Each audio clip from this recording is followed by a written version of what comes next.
Hello everyone, welcome back to the Shine Guide. Next up in the series, it's time to collect 100 coins on Gelato Beach. Unfortunately, this shine here is another long and drawn-out one. Much like collecting 100 coins on most stages in Super Mario Sunshine is usually pretty slow, but this one just seems to be a touch worse than the rest, in my opinion. So I hope you're comfortable, hope you grab a snack, because we're going to be here a second. But in any case, we are underway. I decided to do this on episode 8. This is the Watermelon Festival shine. There are some neat little tricks that you can do with the watermelons that can get you a few extra coins. Unfortunately, they're pretty tedious, but I'm getting ahead of myself. We'll be looking at that in a little bit. In the meantime, I'm going to be running around spraying water on all these little bird enemies. When they flip over, you can hop on them and they'll spawn 1 coin each. Unfortunately, they don't die when you do that, so it can be kind of difficult to know which ones you've gotten your coin from and which ones you've yet to do that on. You can kill the enemies permanently by baiting them over to where the dune buds are. If you spray the dune buds and make the little sand structures pop out of the sand, if that happens while the bird is standing on it, they'll actually fly up into the air, and when they hit the ground, they'll actually die. So if you didn't know that, give that a shot. I'm not going to be doing that in this clip because it's just more time consuming, but if you're worried about wasting time spraying the same birds over and over because you're not entirely sure if you've gotten the coin yet, that is something that you can do. Apparently the coins can fly through terrain, so be careful of that. Maybe don't spray the birds or don't hop on the birds when they're very close to the cliff walls there. I did not know that was a thing until this recording. But anyway, moving on to the watermelons now. Yes, if you roll them into the wall and kind of press against them while they're against the wall, they'll actually break open and spawn you a coin. So that's pretty handy. And not only that, but you can do it over and over until they spawn 10 coins. And you can do this with every watermelon on the stage. And I think there's 3 watermelons on the stage. So that's quite a few potential coins there for you. I'm only going to be doing this for 2 of them, just because I can't imagine. I mean, how much footage can you really take of me pushing watermelons into a wall? I already did a little bit of a jump cut there. I usually don't do those, but anyway, moving on. Another trick that you can do with the watermelons, if you choose this shine, is you can basically do the Watermelon Festival shine over again. And if you take any of the wrong, or the too small watermelons, if you will, and bring them to this guy, as you'll see here in a second, he'll actually spawn some coins for you. You won't be able to do this with the big watermelon, the watermelon that would award you the shine for the Watermelon Festival shine. But for each of the wrong ones, like I said, the smaller ones, yeah, he'll spawn you coins. Unfortunately, they fling off all over the place, which is a little interesting, a little bit of RNG there. As you can see, I wasn't able to collect all of them, but maybe you'll have better luck than me. In any case, moving on, we'll be underneath this little pier thing here. I don't know what to call this dock structure. There's some coins under there. You may have noticed that I missed one. I didn't actually miss it. Well, it was intentional. That was actually a blue coin. And if you've been watching any of my series, you may know that I intentionally leave all of the blue coins for the blue coin video, so you will see me actively dodging blue coins in this footage here. Moving past that, we will be heading on over here to this cool little island with the palm trees on it. Each of these trees has some coins for us to collect up on top, as well as that swing that's sort of hanging over the ocean there, which I think is pretty cool. And of course there will be some blue coins we got to look out for.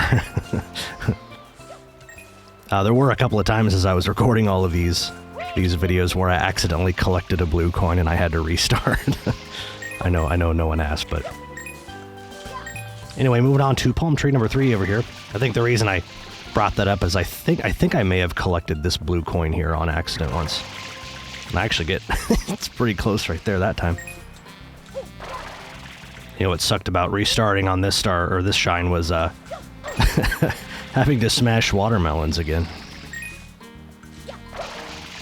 Anyway, past me finishing up in the trees now.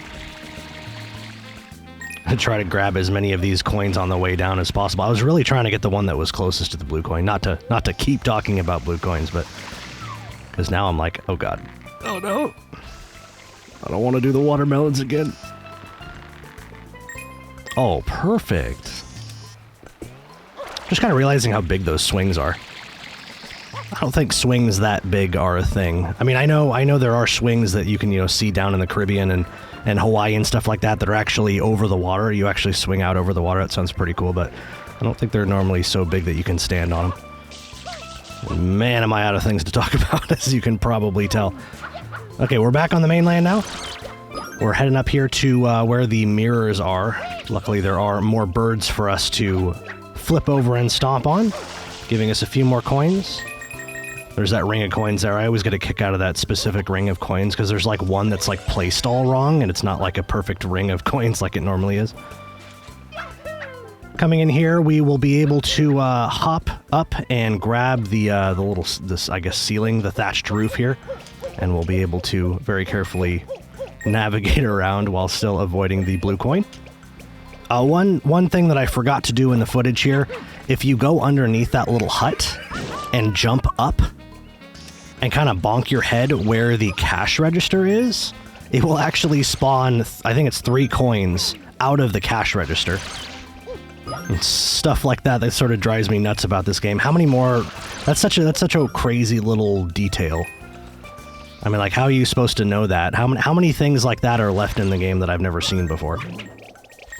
Still continuing to try and keep an idea of which birds I've Goomba stomped so far. I think we're getting pretty close to have gotten them all. Coin almost went out of bounds again there. Oh yeah, don't forget this one. Little dune bud that drops down into the ground and reveals 4 more coins there. Oh, and I didn't mention we did grab the rocket nozzle back there. I was blabbing about some dumb ring of coins, as if that was more important than me grabbing the rocket nozzle. And this is pretty much the reason why I grabbed that. This line of coins up here. Just caught a glimpse of some bees. Oh yeah, they are going to hit me. The bees there may hit you. And seeing those bees reminds me that you can eat them as if you have Yoshi, and each bee will spawn a coin. And unfortunately, we can't really use that because I believe the Yoshi egg only spawns on episode 6. So if we were to do that, if we went to episode 6 to get those coins, then you can't get the Watermelon Festival coins, the coins from the watermelon. So I think that's just sort of a lost cause, which is unfortunate because I think they can spawn like 15 or so coins. It's just that you can get a lot more coins from the watermelons. Anyway, though, look at how many coins we have. We're up to 90. We're almost done with this. Thank goodness for that. So I will be collecting my final 10 coins up here with the watermelon. Again, with the other watermelons, not only were we able to break open the watermelon and spawn some coins that way, but we also could push the watermelon to the smoothie guy down there, and he would spawn, I think it's around 10 coins each. But this one we can't do that on because it would just spawn the shine, right? This is the actual way to finish the Watermelon Festival. So I'll just continue to break it open and still collect enough coins that way. Aside from that, between each watermelon, while I was waiting for the watermelon to spawn, I was also taking some shots at those green birds up there. There's actually quite a few. Probably 6 or so, I'm guessing, green birds up there. So if you need just a couple of extra coins, and you haven't done that yet, it's a nice little pickup.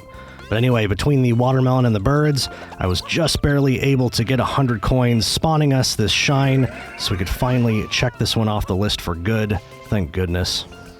Want to give you a shout out for just hanging with me on this one. I know it's a much longer shine, and I certainly didn't have enough to talk about at times, but aside from that, I'm hoping there was at least one big light bulb moment for you as you watch this video. I know that there's some weird subtleties to this shine, and you almost need to know a lot of secrets in order to get enough coins to spawn to get you this shine. So in any case, I hope you learned something. Thanks so much for watching, and I'll see you in the next video.